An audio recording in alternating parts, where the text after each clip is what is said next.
Guys, welcome to once again on my YouTube channel by Disha. तो चलिए आज हम लोग अपना फाइनेंशियल अकाउंट विद एडजस्टमेंट की जर्नी को थोड़ा सा आगे बढ़ाते हैं। इससे पहले हम लोगों ने एक इंट्रोडक्शन वीडियो पढ़ा था जिसमें हम लोगों ने एडजस्टमेंट ऑन एक्सपेंसेस पढ़ा था, जिसमें हम लोगों ने ये पढ़ा था कि आखिर एक्सपेंसेस पे कौन कौन सी एडजस्टमेंट होती है।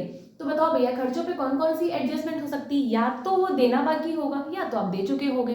ठीक है, तो जहां हम लोगों ने आउटस्टैंडिंग और प्रीपेड पढ़ा था पे होने वाली एडजस्टमेंट को पढ़ेंगे।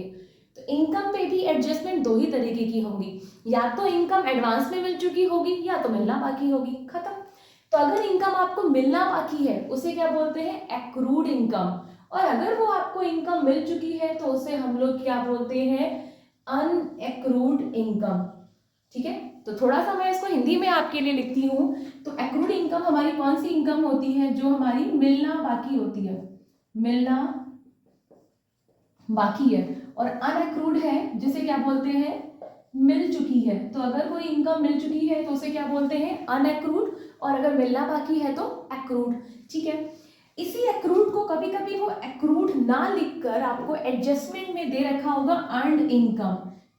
ठीक है, तो अगर कोई इनकम मिलना बाकी है तो उसे क्वेश्चन आपको क्या लिख के देगा? Earned income. ठीक है, और अगर मिल चुकी है तो क्या लिखेगा? अनअर्नड। क्योंकि देख इंग्लिश में सुन के लगता है कि अनअर्नड मतलब नहीं मिली है, नहीं, यहाँ पे अर्न, इसको पढ़ के लग रहा होगा कि मिल चुकी है, लेकिन देखिए क्या लिखा है? अर्न का मतलब क्या है? मिलना बाकी है। क्यों है इसका मतलब समझिए। अर्न का मतलब है कि आपने उस इनकम को कमा लिया है। कमा लेने का मतलब आपने उसका वर्क डन कंप्लीट कर लिया है। मान लीजिए एक लेबर है जो कि डेली वेजेस पे काम करता है। ठीक है, वो सुबह से गया, सुबह 8 बजे से उसने अपनी मजदूरी स्टार्ट करी, शाम के 6 बजे तक उसने अपना काम किया। काम कर दिया ना, मतलब उसने इनकम को क्या कर लिया? अर्न कर लिया। अब क्या उसको पैसा मिलने से कोई रोक सकता है? नहीं। क्यों? अगर वर्क डन आपने परफॉर्म कर लिया है मतलब वो इनकम आपको मिलना बाकी है। क्या है? Earned income. ठीक है, तो इसकी हिंदी मीनिंग पे जाएंगे। अर्नड इनकम का मतलब है आपका वर्क डन हो चुका है और आपको इनकम मिलना बाकी है। अनअर्नड इनकम का मतलब क्या है? आपने अभी तक काम नहीं किया है, आपको उसका पैसा क्या है? एडवांस में मिल चुका है। तो इनको दूसरा इनका सिनोनिम हो जाएगा एक्रूड इनकम, अर्नड इनकम, और दूसरा हो जाएगा रिसीवेबल इनकम। ऐसी इनकम जो अभी तक मिली नहीं है, रिसीवेबल है। और इस वर्ड को सुन के अगर आपको अब पढ़ के अच्छा लग रहा होगा, रिसीवेबल मतलब अभी तक मिलनी नहीं है, मिलने वाली है। अनअर्नड, अनएक्रूड, और इसी का दूसरा सिनोनिम है received in advance. Received in advance. अब आपको लग रहा होगा मैम पहले फर्जी आपने एक्रूड, अनएक्रूड, अर्नड, अनअर्नड, आप सीधे रिसीवेबल और रिसीव्ड इन एडवांस लिख जाती तो हम समझ जाते, लेकिन क्वेश्चन आपको कभी कभी ये और ये लिख के नहीं देगा, वो लिख के देगा कमीशन अर्न। अब कमीशन अर्न का मतलब क्या है? मिला नहीं है, मिलना बाकी है। ध्यान रखना, कमीशन अनअर्न्ड लिख के दे रहा है, लिख के दे रहा है अनअर्न्ड कमीशन। इसका मतलब क्या है? एडवांस में मिल चुका है। ठीक है, तो पहले तो ये ध्यान रखा हम लोगों ने कि इनकम पे दो तरीके की एडजस्टमेंट होती है। एक, या तो वो मिलना बाकी है या तो वो मिल चुकी है।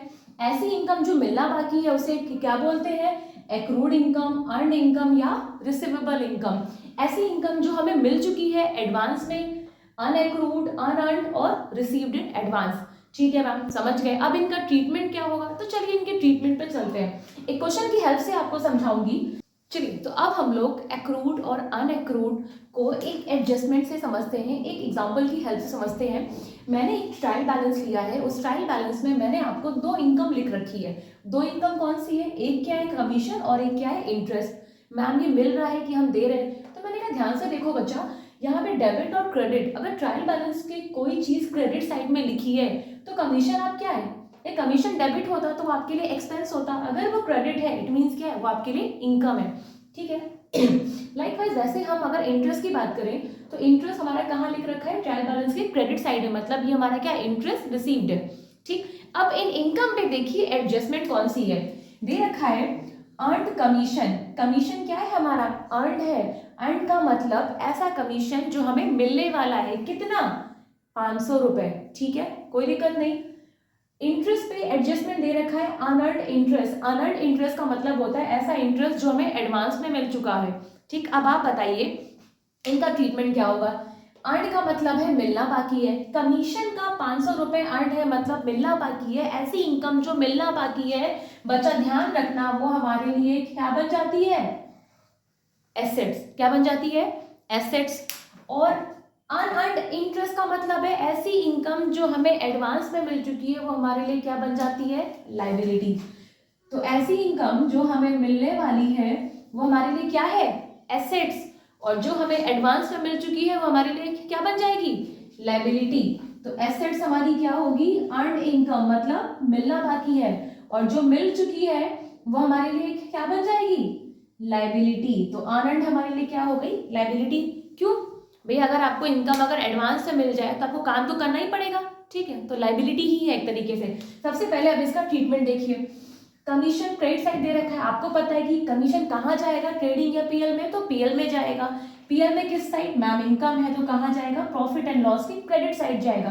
क्या लिखेंगे, सबसे पहले अगर किसी हेड पे कोई एडजस्टमेंट है, लाइक कमीशन दे रखा है और कमीशन पे क्या है, एडजस्टमेंट है, तो हम उस कमीशन को कहाँ लिखेंगे, अंदर ही लिख लेंगे सबसे पहले। तो सबसे पहले हम लोग लिखेंगे कमीशन 1000 का। देखते हैं भैया कमीशन पे एडजस्टमेंट कौन सी है, तो कमीशन पे एडजस्टमेंट क्या लिखी है, अर्न्ड कमीशन। और हमें पता है अर्न्ड कमीशन का मतलब क्या है, मिलना बाकी है। ऐसी इनकम जो मिलना बाकी है, आप उसे पहले इनकम में क्या करेंगे, ऐड करेंगे। तो हम क्या करेंगे, अर्न्ड कमीशन कितना, 500 रुपए ऐड कर लिया, और प्रॉफिट एंड लॉस में कितना दिखा देंगे, 1500।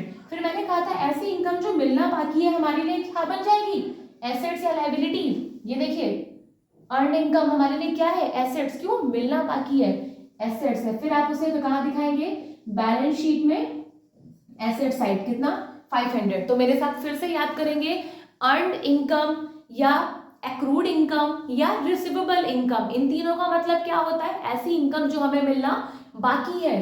तो अगर मिलना बाकी है, जिस इनकम पे वो लगी है, मान लीजिए कमीशन 1000 का है, नीचे दे रखा है 500 और मिलना बाकी है, तो आप 500 और ऐड करिए, और अगर मिलना बाकी है तो हमारे लिए क्या बन गई, एसेट्स। डन, कोई दिक्कत नहीं। नेक्स्ट चलते हैं, इंटरेस्ट की ओर 800 रुपए है। मैंने कहा फिर देखिए इंटरेस्ट 800 का है, और नीचे इंटरेस्ट पे क्या दे रखी है, एडजस्टमेंट दे रखी है। तो हम क्या लिखेंगे, बाय इंटरेस्ट लिखेंगे कितने का, 800 का। फिर देखेंगे अर्नड इंटरेस्ट का मतलब क्या है, एडवांस में मिल चुका है। तो ऐसी इनकम जो एडवांस में मिल चुकी है उसे हम लोग लेस कर देते हैं। क्या लिखेंगे, अर्न इंटरेस्ट कितना, 600। तो देखिए लेस कर दिया, बाहर कितना दिखा दिया, 200। तो अगर अर्नड इंटरेस्ट का मतलब क्या होता है, एडवांस में मिल चुकी, मतलब वो हमारी इस साल की इनकम में काउंट नहीं होगी। तो इनकम में से लेस किया, और अगर कोई इनकम एडवांस में मिल जाए तो वो हमारे लिए सिरदर्द मतलब लायबिलिटी बन जाती है। कहाँ भेजेंगे, लायबिलिटी साइड। क्या लिखेंगे, अर्न इंटरेस्ट। ठीक है, तो ये था कितना, 600 रुपीज, ये रहा। ठीक है, तो अब जल्दी से फटाफट जल्दी से इसको लर्न करिए। पहली चीज क्या थी हम लोगों ने सीखी, अर्न्ड इनकम और अनअर्न्ड इनकम। अर्न्ड इनकम का मतलब मिलना बाकी है, अगर कोई इनकम मिलना बाकी है तो इनकम में ऐड, देन कहाँ, एसेट साइड। ऐसी इनकम जो एडवांस मिल चुकी है, इनकम से माइनस, देन कहाँ, लायबिलिटी। सो अगर वीडियो पसंद आया हो तो लाइक करें, सब्सक्राइब करें और शेयर करें। तो नेक्स्ट वीडियो में हम लोग मिलेंगे DK गोयल के क्वेश्चन नंबर 2, जिसमें हम लोग इन्हीं को अप्लाई करेंगे। तो मिलते हैं जल्दी से।